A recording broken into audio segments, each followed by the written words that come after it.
All right, now, well, a good segue into Dave Weaver, who briefly spoke there. Dave, Cityside Ventures. Gosh, Yes. you got your fingers in a lot of different things. I mean, you still do. I think you still do Birmingham Angels as well. Why don't you instead of me stumbling around trying to identify all this, kind of give us a quick background on you. Sure, sure. CitySideVentures is, in one sense, a misnomer because they're not doing venture investing. We are actually the managing entity for both Birmingham Angels and the Great Lakes Angels Fund. So those are the two vehicles for making investments. If somebody wants to raise money as an entrepreneur or startup, that's where it would come. They come to Cityside and then look for Birmingham Angels or the fund. If somebody gets through the filter present to us, they have the benefit of having the fund and the angel group looking at them at the same time. So I have to decide who to go to. Well, let's back up a little bit and define our terms here. Yeah, Who and right. what are angel investors? How do you become one? Yeah, I think it's kind of a mystery to a lot of folks. They don't realize they have the net worth as an individual or a couple to really act as an angel investor. In Michigan, Reg D, angel investor is an accredited person that has at least $1 million in assets, excluding their home, their property where they're living, or at least 2 years of income of 200K or 300 as a couple, married or not, and 300 in that case, and they could be an angel investor. That means they have enough net worth, they can put some money at risk and not cripple them financially. So that would be Matt. I know Matt is thinking about retirement. You got all that criteria, right? Oh, Yeah. sure. Yeah. So there's a lot of folks out there that don't realize, that that's all it is. I could easily do that. How do I join? Yeah. And what you really want to do is it's risky to do it all on your own. Angel investing, you get the best return when you accrue at least 15 or more deals in your portfolio to have wins, make it out like Skip said, one or two at the end, like a VC, 1 out of 10, make it up for the rest that don't. So if you're just winging it and doing 1 or 2 a year, you're very risky of getting a return on that. So in a group, the group sees a lot of different deals. You have group intelligence on the decision on the deals and stuff like that. So you have a lot better understanding of the potholes and the good parts of an offering to make a decision. Also, if you're in a fund like Great Lakes Angels Fund or some of the other funds around the state, you have the benefit of the fund making the investment, and you're probably, in the case of the Great Lakes Angels Fund, 40 or 50 deals over the life of the fund. So with that many deals in the queue, and with investments, you probably have at least 4 or 5 exits, that make up for the ones that are still there that haven't given a return yet or complete losses. So you join by looking for a group. The state has a list of angel groups around the state. I think Spark has that as well. Or you can reach out to me.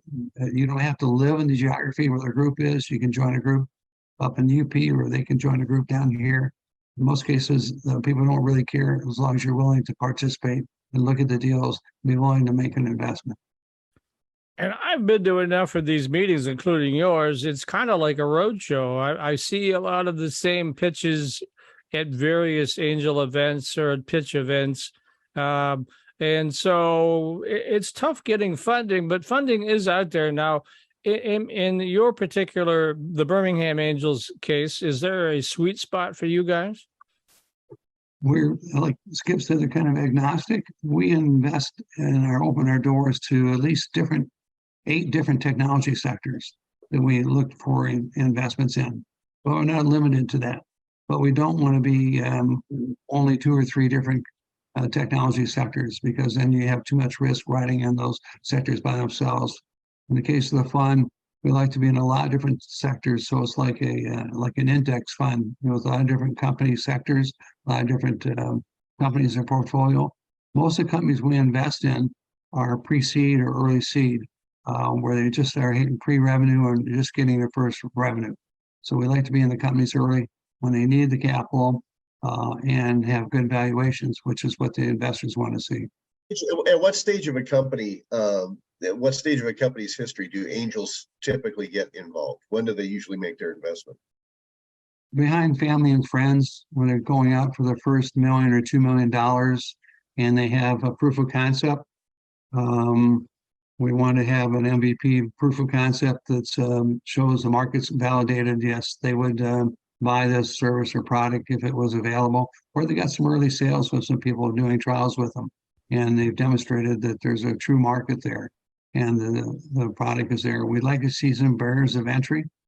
If it's not IP, it's some other way that they've blocked them with a trade secret or an algorithm, and that's again trade secret.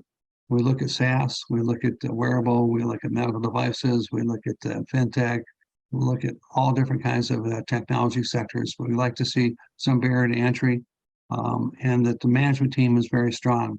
In the early stages, at our stage when we invest, a lot of the decisions based on the founders. The founders are weak as far as driving the company forward, even though the technology is outstanding. We wouldn't make the investment unless there's a change in the management of the company. We really want the management team to take the leadership for at least 2 or 3 years while they get the product through their development into the marketplace, and show that they can get that done. One of the things we're looking for in the way of investments is a return on the investment. We put money into a company with the expectation within 3 to 5 years, they will have so much traction in the marketplace that somebody else that's in that space that has a history of making acquisitions would come and knock on their door and say, we'd like to acquire you, because that is our main exit path, as an exit, as an acquisition, not an IPO.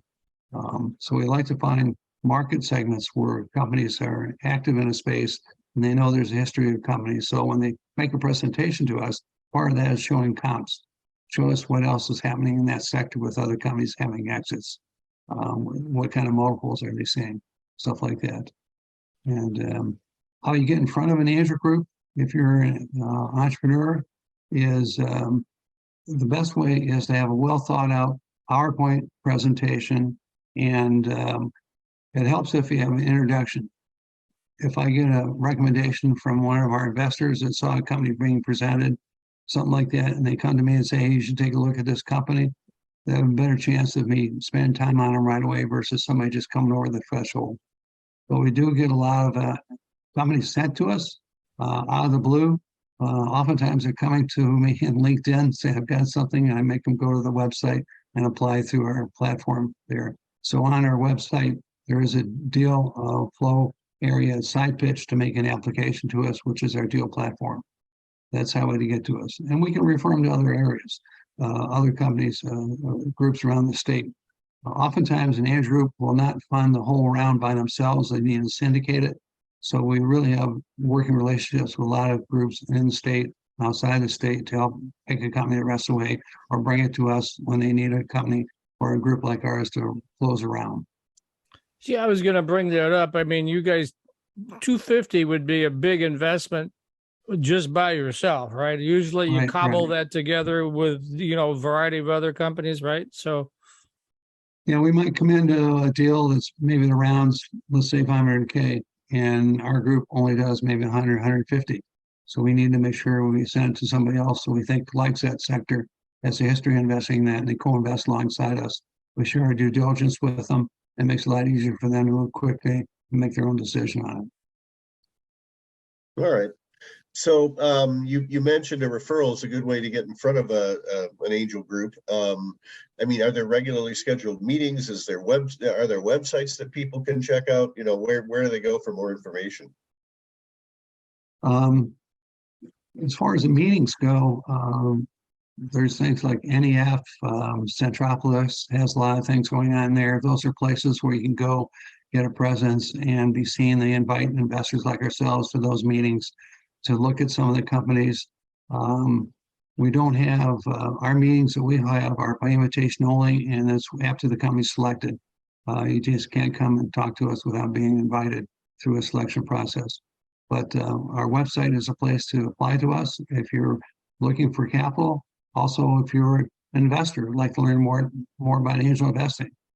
We put together workshops on angel investing. to teach you the mechanics of it with no obligation to join a group or anything like that. Just learn about the asset class and understand it. And we're finding a lot of credit investors don't realize that they have a lot of wealth sitting in a 401k or self-directed IRA. It's kind of going sideways to the market right now. That money could be taken out and applied and put into an investment in a startup. And when the returns come back, assuming there's a profit, put that back into that same entity and not pay taxes on it. A lot of people go, oh my God, my 401k is going sideways right now. I'd like to take $500,000 out of there, 300k or something like that, put it in a fund, and then have a nice return for me in 3 to 5 years.